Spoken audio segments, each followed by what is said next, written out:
پھر وہ دن آئے گا جب اللہ کہے گا وَامْتَازُ الْيَوْمَ أَيُّهَا الْمُجْرِمُونَ، اے نافرمانو آج الگ ہو۔ یہاں تو فعل پاس فوراً ہو جاتے ہیں، اللہ نے آگے رکھا اور کہے گا الگ ہو جاؤ۔ اب یزید اور حسین ایک جیسے نہیں ہوں گے، اب یزیدیوں کو الگ کیا جائے گا، حسینیوں کو الگ کیا جائے گا۔ فسوف ترى اذا انشق القطار افرس تحت رجلك من عمار، آنکھیں بند ہونے دو پھر دیکھنا کہ تم کس گڑھے میں گرے ہوئے ہو۔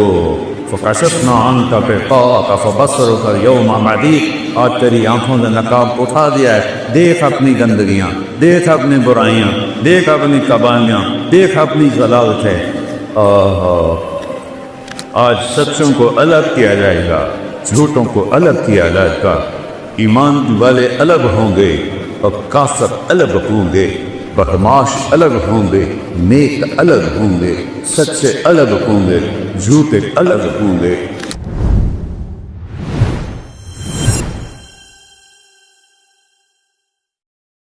پھر وہ دن آئے گا جب اللہ کہے گا وَامْتَازُ الْيَوْمَ أَيُّهَا الْمُجْرِمُونَ، اے نافرمانو آج الگ ہو۔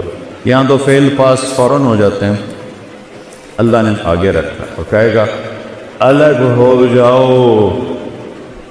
اب یزید اور حسین ایک جیسے نہیں ہوں گے، اب یزیدیوں کو الگ کیا جائے گا، حسینیوں کو الگ کیا جائے گا، آج سچوں کو الگ کیا جائے گا، جھوٹوں کو الگ کیا جائے گا، ایمان والے الگ ہوں گے اور کافر الگ ہوں گے، بدمعاش الگ ہوں گے، نیک الگ ہوں گے، سچے الگ ہوں گے، جھوٹے الگ ہوں گے۔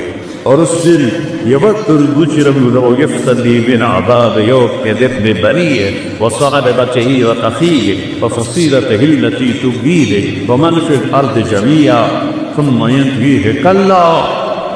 اس نے مجھے کیا گیا یار، اے میری اولاد کو جہنم میں ڈال دے مجھے بچا، اے میری بیوی کو جہنم میں ڈال دے مجھے بچا، میرے ماں باپ کو جہنم میں ڈال دے مجھے بچا، میرے بھائیوں کو جہنم میں ڈال دے مجھے بچا کو۔ اور اللہ فرمایا کہ کلا لا تزر وازرۃ وزر اخری، نہیں بچو یہ دنیا میں ہو سکتا تھا، آج تو ہم نے برائی کا بوجھ خود اٹھائے، خود اٹھائے۔ میرے عزیزو، اللہ کو ڈھونڈو، اللہ کو پہچانو، وہ کیا چاہتا ہے، اس کی مرضی پوری کرو، پھر وہ کیا کرے گا۔ ایک حدیث سنا، عبدی انت ترید وانا ارید ولا یموت الا ما ترید، اے میرے بندے ایک تیری چاہت ہے ایک میری چاہت ہے، ہوتا وہ ہے جو تیرے رب کی چاہت ہے۔ ایک سودا کر لیں، چھوٹا سا کیا ہے، ان سلمت لی فیما ترید، یہ ہزارہ میں، مانسیرہ میں، ملتان میں وہ کر دے جو میں چاہتا ہوں۔ کتنے کو زندگی، میرے نبی نے کہا میری امت کی عمر 60 اور 70 کے درمیان، تھوڑے ہوں گے جس کے اوپر جائیں، 15 سال اس میں سے نکال دو کہ بلوغت کے بعد ہی حلال حرام، نماز روزہ حج زکوٰۃ فرض ہوتا ہے، وہ نکل گئے تو پیچھے کتنے رہ گئے، 55 سال۔ اگر 70 سال عمر ہے تو اللہ کہتا ہے یہ 55 سال تو یوں گزر جاتے ہیں کہ یہ وہ کر دے جو میں چاہتا ہوں، یہ نہیں کھانا ٹھیک، یہ نہیں پینا ٹھیک، یہ نہیں کرنا ٹھیک، یہ کرنا ہے جی، یہ کرنا ہے جی۔ اسی سے دو یہ بن گئے وائس چانسلر۔ اگر یہ اگر تگڑ کر دے تو فیصلے سے پہلے ہی ریٹائر ٹور ہو کے گھر بیٹھے تمہیں،